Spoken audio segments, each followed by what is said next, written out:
Thank you so much for such a generous introduction. I'm no longer actually the co-director. I was then director of the Center for Indian South Asia Research because I'm on leave this year, so very happily on research leave this year. But thank you so much for all of your kind words. So I'm going to start sharing my screen now.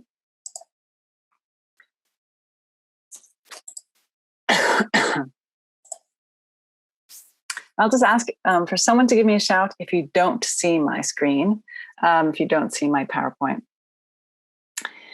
So I'm going to start by thanking the University of Wisconsin Center for South Asia and the South Asian Summer Language Institute for inviting me today to speak with you. And I look forward to hearing from you some of your thoughts. I'm going to be presenting a lot of poetry. And so hopefully you can just respond to that poetry and we can have a conversation about it. That's my kind of goal for today. I'd also like to thank my collaborator on the translations that you're going to see today. So the translations are emerging out of a collaborative process with Dr. Asma Qadri of the University of Punjab in Lahore. And so I'm grateful to her for also for permission to utilize our joint translations in this paper. I also want to speak with recognition that I speak to you today of online from the Khlaylakum, which is otherwise known as Bowen Island here in British Columbia in Canada, which has long been a site for seasonal settlement by the coasts, by the Squamish people, and therefore a part of their traditional and unceded lands. So my talk today addresses issues related to border making and nation making in part, and I proceed in full acknowledgement of the connection of the histories that I'm going to be talking about and the settlements of these lands by non-Indigenous peoples. So with that, I'd like to begin. The Punjabi language fared dramatically differently in the post-colonial states of India and Pakistan.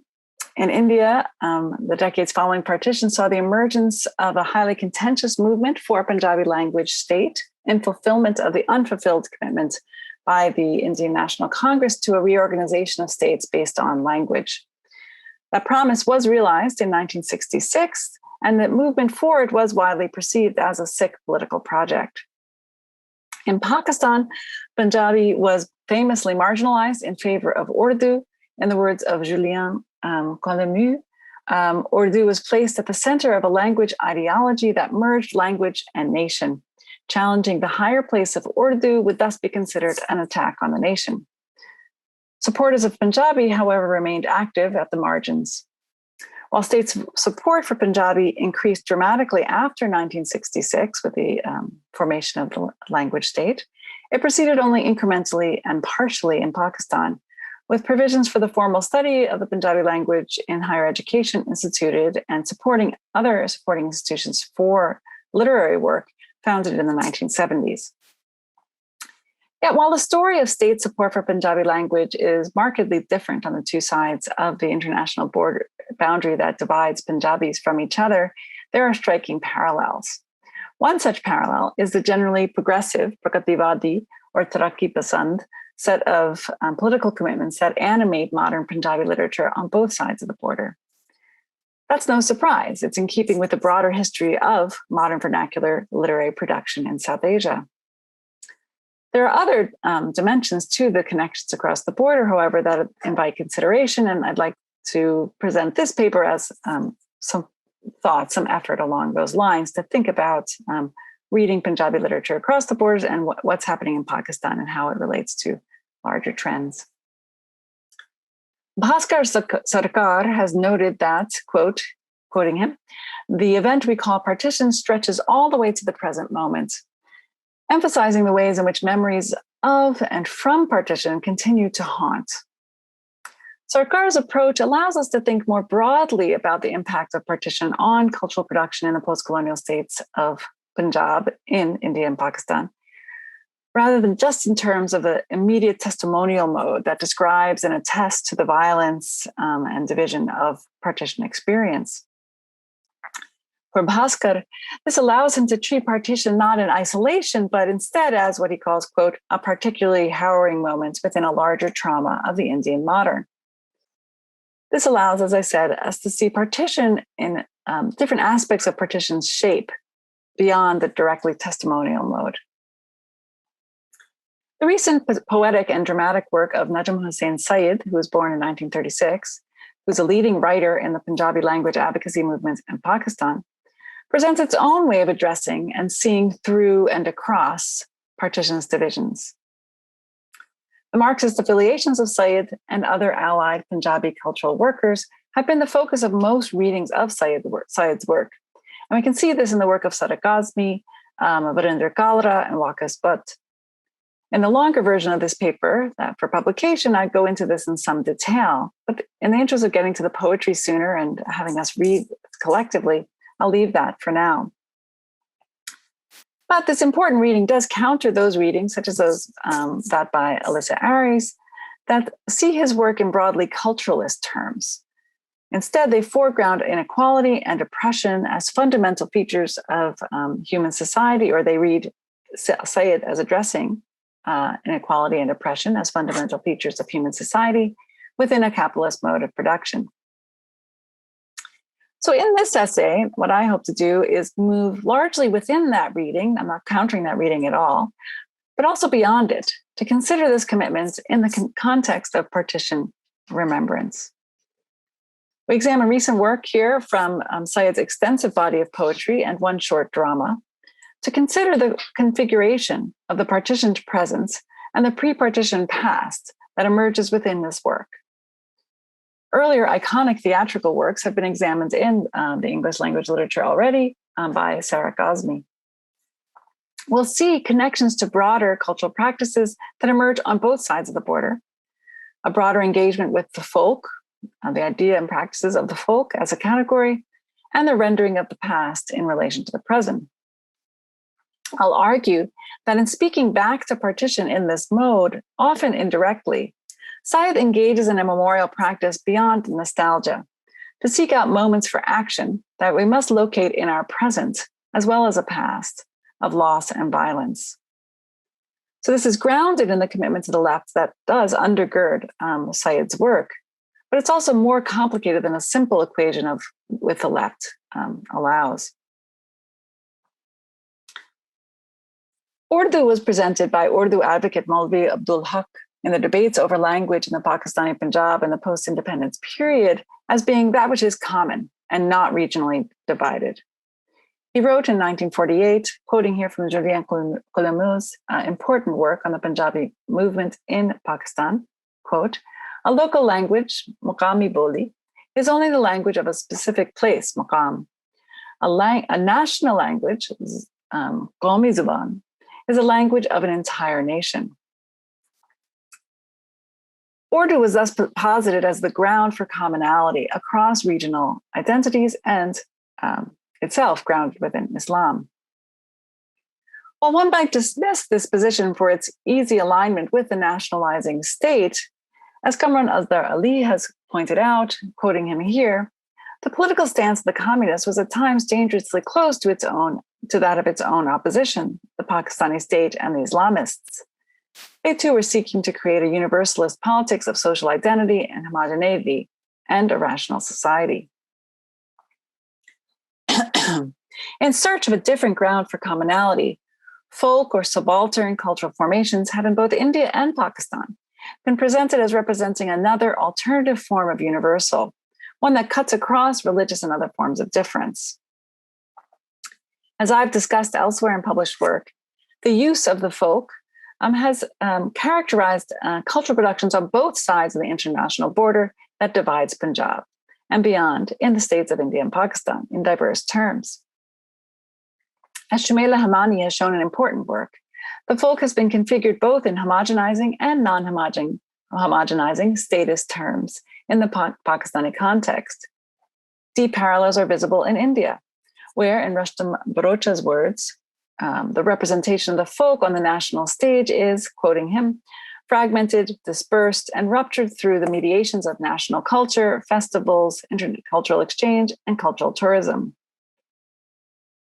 Art critic and theorist Geeta Kapoor has argued that we can see, in her words, Elites, quote, fashioned the cultural self-image of a new nation, declaring its resistance towards imperialism through a homogenizing representational schema of their own in their treatment of the folk.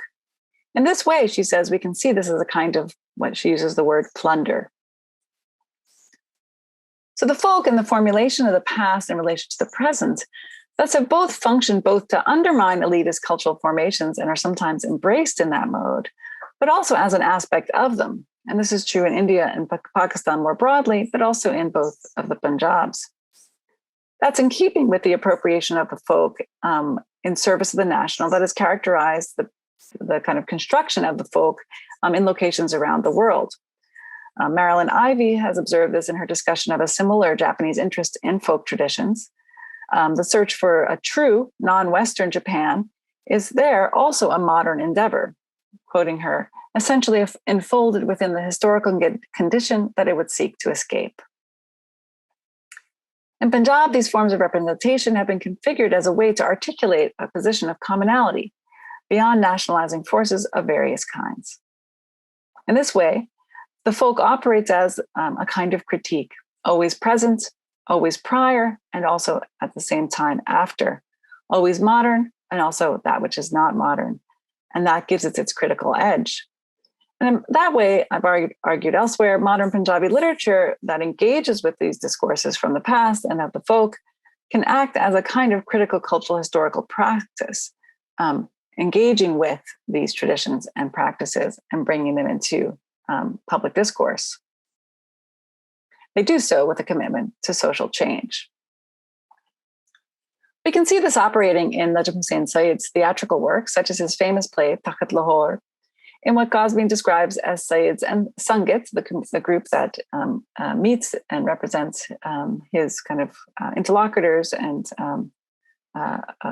colleagues, their engagement with, quoting her, folk forms and subaltern history as tools for commenting on contemporary politics, unquote. Cosme elsewhere calls these part of the articulation of what she calls a radical political subject embedded in the language, lands, and lives of the people, connecting it to wider traditions, she says, of radical art.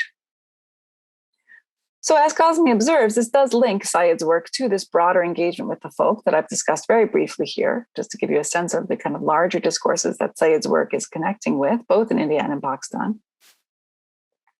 We also see broader trends in the subcontinent where the past is the crucible through which the present is negotiated, and the past is mobilized as a domain for the articulation of commonalities and communities effaced in the modern period. So again, this is a larger dynamic. And it's one we see in Syed's recent poetry. In his engagement with, for example, the folk classical Sufi poetry of Punjab, most famously represented by the early modern Sufi poets Bulleh Shah from the 17th century and Shah Hussain from the 18th century, where, and this is in Syed's words as a critic talking about these poets, quote, the tone of simplicity is a mask of familiar folk color under which the subtle artistry works undetected. This seemingly contradictory formulation, the folk classical, is one I use because it is central to the pre-modern Punjabi literary ethos that we see operating here. Compositions sung and performed in a local idiom, expressing highly developed Sufi ideas in accessible language and imagery. Such compositions are both classical, in that they represent a, quote, high culture of pre-modern Punjabi literary production, but also folk in their relationship with vernacular life worlds and expressive cultures. In Syed's view, the folk is always already ours, a kind of repressed memory within us that has been taken away by nationalizing and commodifying forces. We can see that articulated in the poem that I'll show you now. And again, I am really grateful to Dr. Asma Qadri of University of the Punjab for working with me on this translation practice that we have. Okay, great. Here we are. So this is where we were supposed to be before my computer completely crashed. So so here we are back in the poetry that is our subject. So here we have the time of Madhulal Hussain has opened the door to the unconscious to look inside. This time of ours crawls by. It happens naturally. The past that was sleeping inside us has been awoken. The body of his time touches the body of ours. Then, in that one astonishing moment of experience, time itself is complete. Here it is the time of the Sufi poet Shah Hussain, who goes by the epithet Madhulal in honor of his beloved male companion, that has opened up our awareness, not Hussain himself, nor even his poetry. It is the merging of that time with ours that allows for the achievement of a new kind of experience of time, self, and experience. It is the source of a new kind of living, but only insofar as it merges with the present. This is not a cultural program that can be pursued without concern for appropriation by state and other actors, and by elites themselves, as has been discussed. The folk, as a category, has too often been used in that way by the state as well as by liberatory political projects. Syed is deeply aware of this contradiction and speaks to this, of the ways in which the past and the folk have been commodified and reproduced, fed back to us by the state and by capital for consumption, as in this next poem. Those poems that the fakirs sang, they are close to us. They have been blasted through the loudspeakers of ownership from generation to generation and have become strangers to our ears. You've turned it all into a performance. In this very moment, I wish that we could sit down and talk. In the Pakistani context, Punjabi as a language is key to the position being staked out. Most activists in the movement stress that their primary concern is not literary per se. They emphasize that the need for Punjabi is in public education to enable social and educational mobility for students who speak Punjabi at home. Preservation of the language and its literary production are not primary. Tariq Rahman has noted this in his own work, that the commitment to education in Punjabi has been a consistent feature of Punjabi mobilization in Pakistan since its inception. At the same time, literary and activist interests are tied. In such terms, Sarah Kazmi calls Punjabi, quote, a vessel for channeling pre-colonial traditions of resistance and a working class language. Writers self-consciously embrace it as a means to portray the lives of marginalized persons and communities, and to embrace folk traditions as a counter to dominant narratives and elitist positions. Syed does this in his theatrical work, as Kazmi describes, as well as in his historical criticism, such as his treatise on the Punjabi historical narrative tradition, the Var.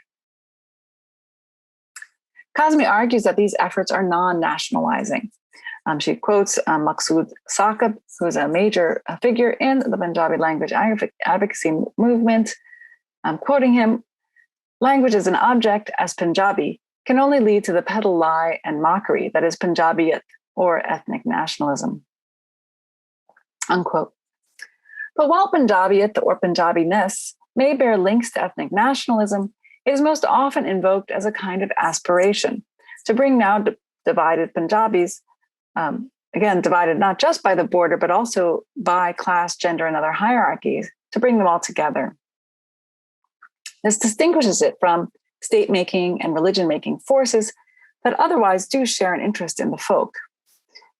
The figure of the fakir, which we've seen in these poems, is one that returns, representing a folk classical figure that denies difference.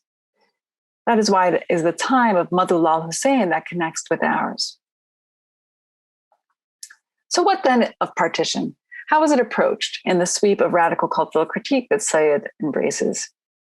The folk and the before, the past, have a particular salience in addressing the division of Punjab, a time before. While there are not frequent references to partition in Syed's poetry, there are numerous ways in which the past is invoked, and the divisions of the present are interrogated in relation to the past. You see this too in the short play that I'm going to discuss briefly. This allows for a new level of critique of the differential dimensions of power that constitute our social worlds. A radical and viscerally shifting temporality accompanies an engagement with the folk or subaltern in Syed's work. He joins pre-colonial narratives to current political and economic struggles and represents a contrast to a now partitioned Punjab within both the past and the present. The contrast is not just in the past. If there's a time before that we must reach towards, it is located within the presence of our own experience. Resorting to the pre-colonial constitutes a kind of response to the division of Punjabis from each other based on religious identity across the border that divides Punjab. We can see this as a quest to return, to recuperate a lost and ideal time. And it's there in Syed's work as well. We see that in the next poem. We sit on the stoop, munching on sesame brittle and sucking on sugarcane pieces. We heard our histories and we examined our problems and sorted them out. We remembered our mistakes and what we had forgotten. That was where we looked closely at our troubles and weighed our commitments and actions. Storms, they come and go. Now the doors and the plazas are open. Listen, hear these girls dancing in the street. We need that time again. We're in the front of every house. There was such a gathering place. Just as the mobilization of folk and marginalized positions can serve nationalizing as well as radical interests, as I've briefly touched on here, such a look back, too, might provide for both nostalgic and anti-nostalgic renderings of the past. In this poem, the past is configured as the reserve of a way of living that has been lost. However, it's not the only dimension of the past that is invoked, and is more often invoked in altogether different terms. Syed's approach to the past and present can be read as a kind of self-consciously counterfactual project. Now, this too can be seen in the broader sweep of partition representations, a gesture towards the composite culture of the pre-partition world, which is operated within progressive literature as a counter to the partitioned cultural domain.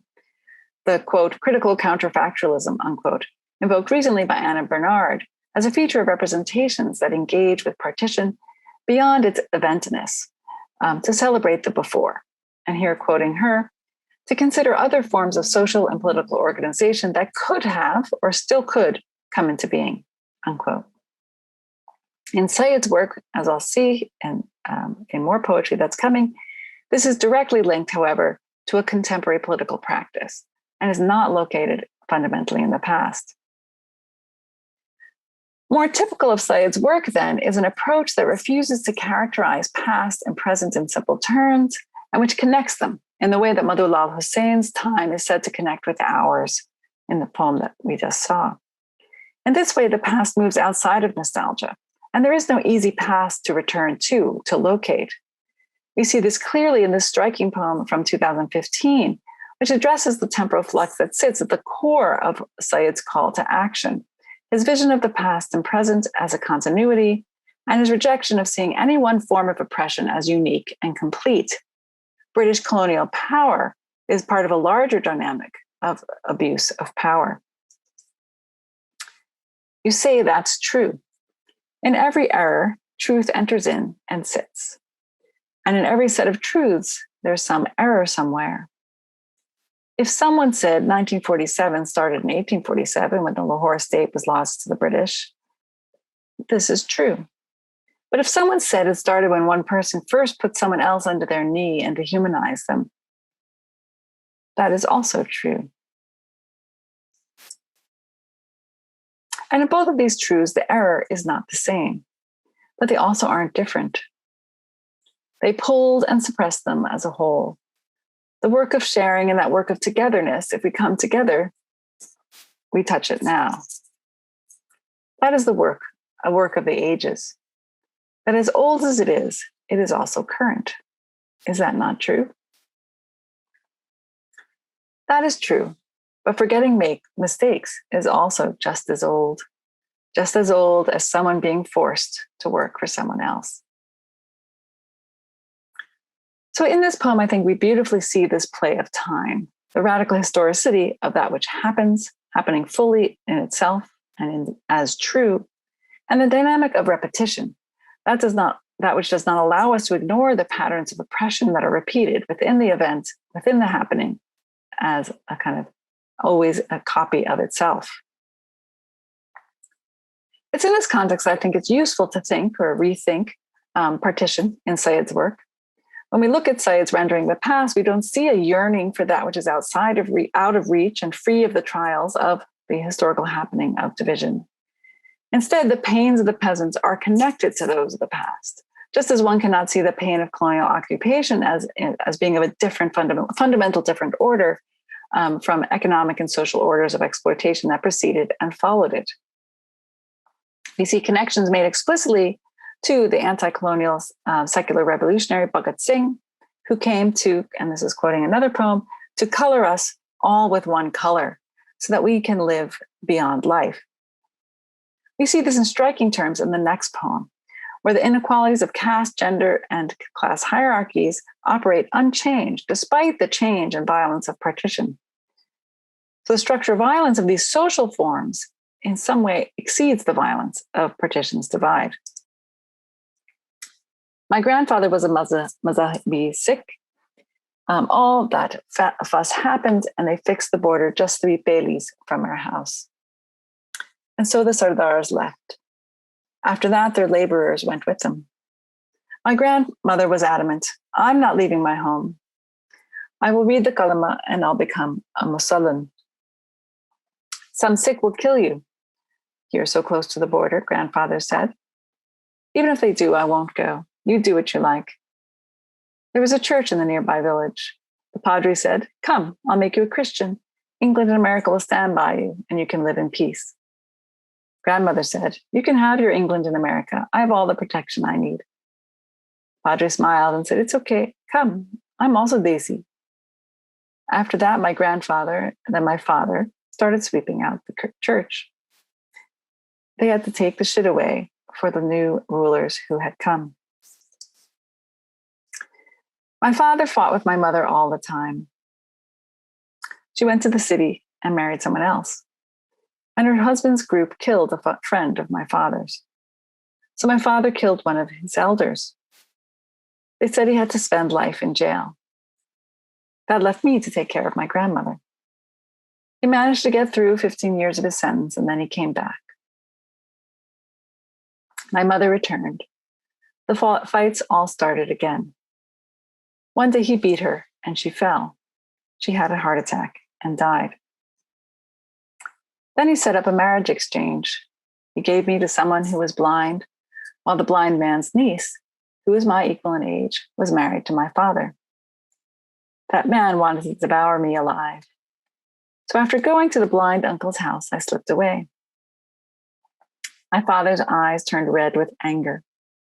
I will do to you what I did to your mother. I was terrified and ran away to the city.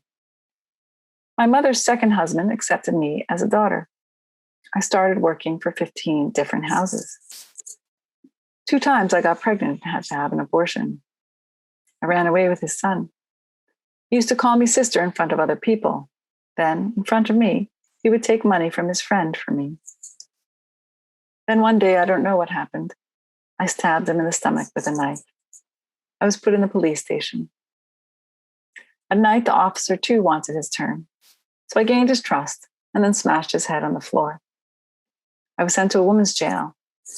I had to sweep out that jail for 20 years, and then I came out. Every night I have the same dream. The city is on fire. The whole world has burned and turned into ash. The broom leaves my hand, and my chunni is wrapped around my head. The broom gathers all of the ash together, and then pisses and cleans everything away. A huge, thick forest suddenly grows up. My broom and I have become trees in the forest. In some kind of language, we have a secret conversation. The taste of our language cannot be fathomed. If you were with us, you would understand. Such a poem denies an easy portrayal of a pre-partition folk pre-modern past as being of a different or better order.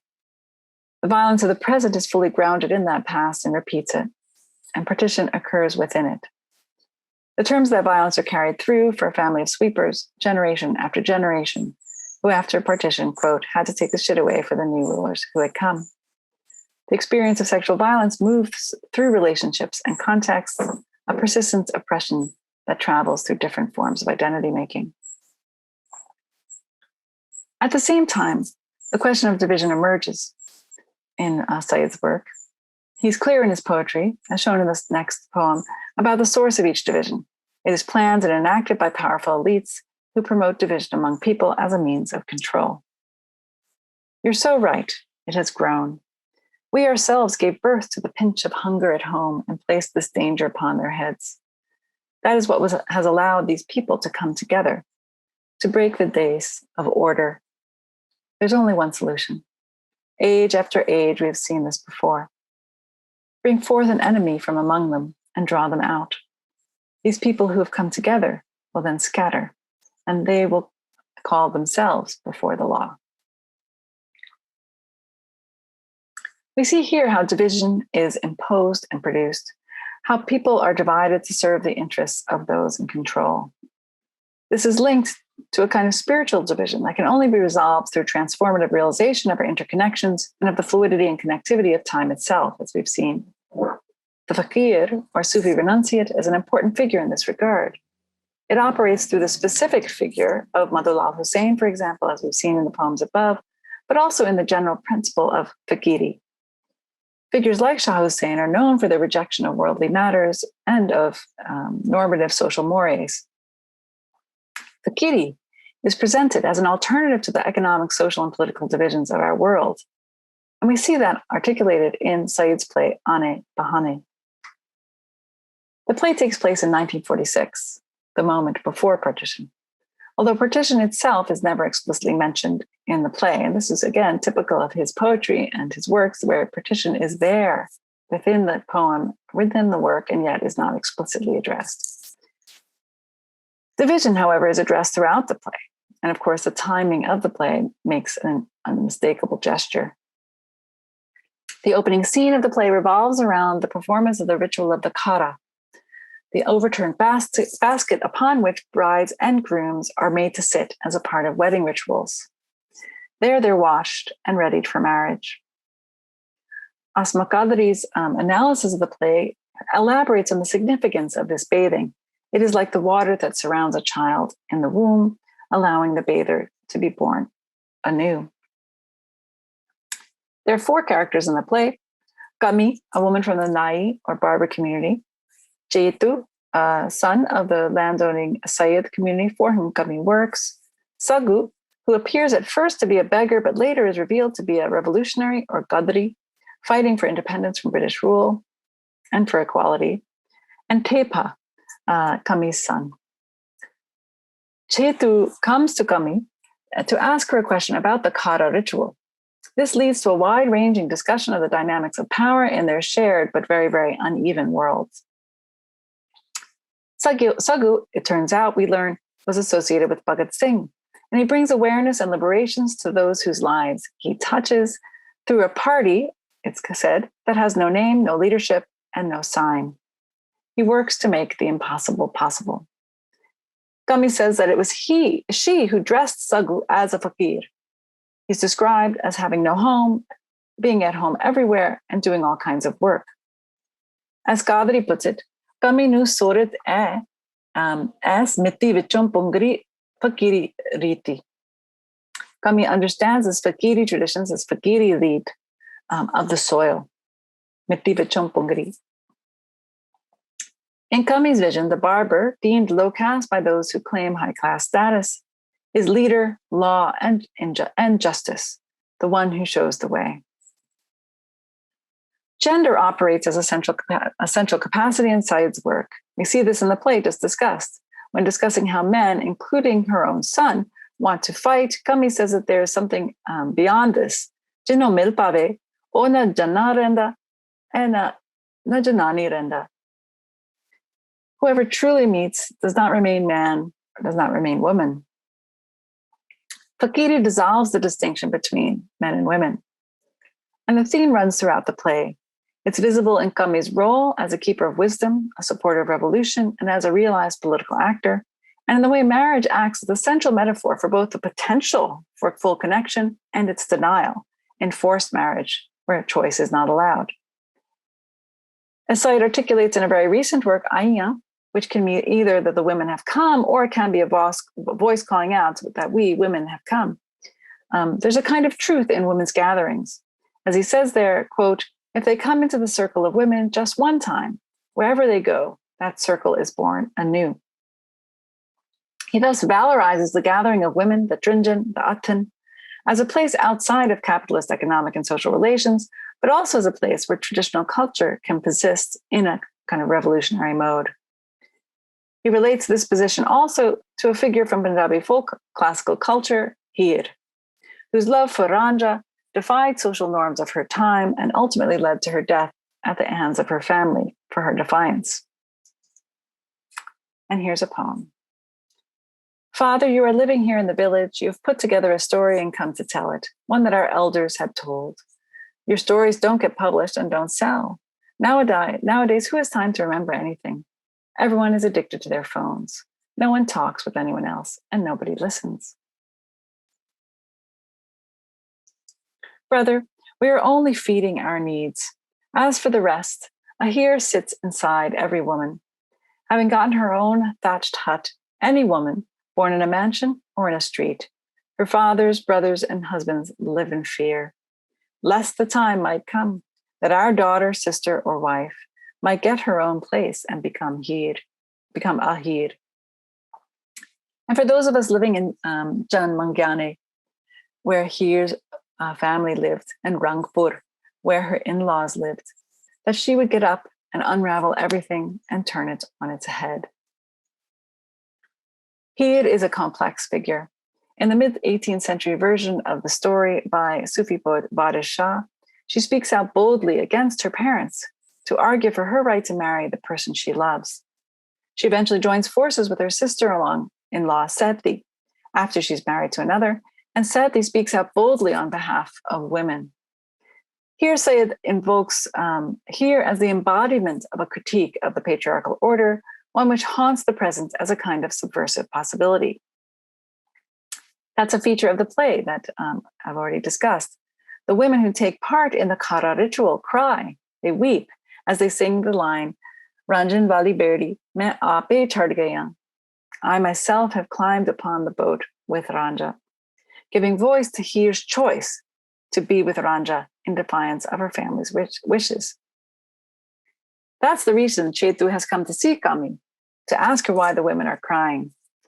Kami tells young Chetu that they cry because these Heers, those women, have not been able to board Ranja's boat. Chetu asks why.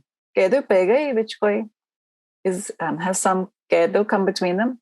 Here referring to Heer's interfering uncle in the story, who reports on her to Heer's parents and initiates the cascade of events that result in her being married to someone else. Kami answers, the whole world is kedo. Sara jahai kedo hoya mea. And those who have a Ranja, as well as those who don't have a Ranja, cry alike for this loss. So here too, the folk classical tradition operates, offering a rebellion that is of the peasant, but is grounded also in a past. So I'll close here. Syed's work shows how the specter of the before that operates in the partition Punjab can function as a response to both the past and the present, whereby pre-colonial and folk references allow for a grounding beyond the partitioned landscape, but simultaneously within the politics of today. In his work, the return is to that which was shared before, and to the folk, they're configured in the present, not in the past. And the structural violence of the present is also of the past. The poems themselves act as kinds of meeting points, a joining of time grounded in the commonality of the experience of power and inequality. This temporal flux allows his work to move beyond nostalgia and the easy answer that it provides to the division of the self. Pemida Riaz has attributed to Najm Hosain Syed a kind of, quote, mystical Marxism, unquote. That is, and she describes it here, quote, preoccupied with the reality of the self, an undefined goal that transcends the issue of democracy and human rights. Riaz sees his ideas as, quote, impossible as a result. Such a reading rejects Syed's political intervention and misreads, I think, the literary as a retreat from the political. And that reflects a broader division that has been imposed on South Asian cultural production between the modernist and the progressive, And that really warrants, I think, further interrogation, as Sean Pugh has pursued in the context of Urdu literary production. Syed's commitment to theater, as well as to poetry, reflects a concrete connection between action and reflection, the political and the literary. The terms of the discourse he engages actually denies all of these binaries. Such a position evokes Amir Mufti's articulation of a contingent position outside of identity itself, to embrace, in Mufti's words, quote, the possibilities of living with the crisis of authenticity and coming to understand the social and ethical stakes in the struggle to live. It is the very impossibility of a national formation of Punjab across a highly militarized international boundary in the current geopolitical configuration that gives the idea of Punjabiyat a meaning that can fundamentally deny the nationalizing discourses that would otherwise thwart its transformational potential for Syed and others. Partition in this way makes possible, in fact, a regional articulation as a kind of non-nationalizing project. Now, this might easily become a form of nostalgic yearning, akin to the nationalizing formulations of the folk in the past that I mentioned at the beginning of my talk. The divided self operating in Syed's work, however, denies such an easy position. Ultimately, Punjabi in Pakistan converges with Punjabi interest in India in ways that are perhaps only allowable because of its relative marginalization in both contexts. Christine Everard has noted that the converging as well as diverging forces that have both maintained commonality and enforced difference between Urdu and Hindi, with division grounded in the different nationalizing forces undergirding each language. We can see a parallel here regarding the ways Punjabi is pulled in different directions in different national contexts, but with strong commonalities among them, based in a commitment to addressing social inequality and in the impossibility of the national form itself. This, I think, is the making of an impossible Punjab, and in that is its potentially liberatory nature beyond the national form. So thanks, that's my talk, and I'm really excited to talk with you.